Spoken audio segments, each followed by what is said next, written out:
Halo teman-teman, kami siswa-siswi dari 12 Multimedia 1 akan mempresentasikan materi pembelajaran tentang Write a Report dalam bahasa Indonesia.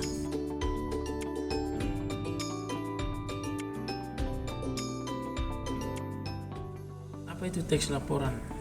Teks laporan adalah sebuah teks yang mendeskripsikan secara detail sebuah objek melalui pengamatan, penelitian, observasi atau studi terhadap berbagai hal atau peristiwa.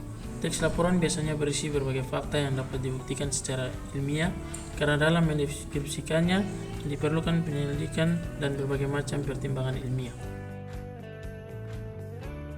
Apa fungsi teks laporan? Fungsi teks laporan adalah untuk mendeskripsikan sesuatu secara umum dan detail, baik itu objek maupun peristiwa. Fungsi inilah yang membuat banyak orang salah kaprah dan mengira bahwa teks laporan dan teks deskripsi adalah jenis teks yang sama. Perbedaan fungsi dari kedua teks tersebut adalah teks laporan akan mendeskripsikan objek secara umum, sedangkan teks deskripsi akan mendeskripsikan objek secara khusus. Apa tujuan dari teks laporan? Teks ini bertujuan untuk menyampaikan informasi tentang berbagai hal atau peristiwa apa adanya sebagai hasil pengamatan atau analisis yang sistematis. Deskripsi yang disampaikan dapat berupa bencana alam, perubahan alam, atau lingkungan, suatu objek, dan kasus sosial. Jadi, dalam hal ini teks laporan sering digunakan untuk menyusun proposal atau laporan observasi hasil penelitian atau pengamatan terhadap suatu hal dan peristiwa. Apa saja karakteristik teks laporan? Teks laporan berisi fakta-fakta ilmiah, memiliki keahlian dalam penggunaan teks laporan, sering disertai dengan gambar dan data statistik sebagai bukti pengamatan penulis.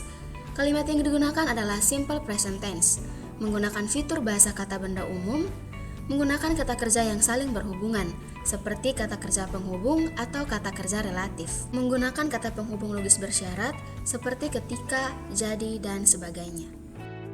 Apa saja kaidah kebahasaan dalam teks laporan? Yang pertama, kata benda umum, yaitu kata-kata yang merujuk pada sesuatu secara umum. Misalnya, singa, kucing, atau menyebutkan hewan lain secara umum dan tidak secara detail, seperti kucing saya dan sebagainya. Kedua, kata kerja penghubung atau linking verb. Misalnya, am, is, are, seen, look, taste, dan sebagainya.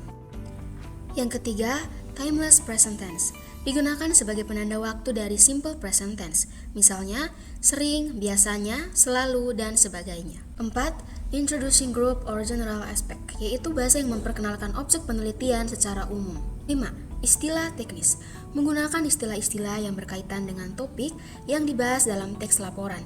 Misalnya, ketika Anda membuat teks laporan tentang tanaman, maka teks laporan tersebut harus mengandung istilah-istilah atau penyebutan tentang tanaman.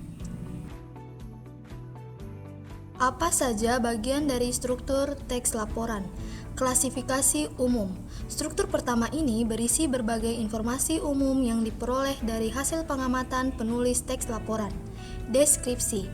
Struktur kedua ini biasanya terdapat pada paragraf kedua setelah struktur pertama. Fungsinya sama dengan teks deskriptif, yaitu menggambarkan atau menguraikan lebih detail tentang hasil penelitian atau pengamatan penulis.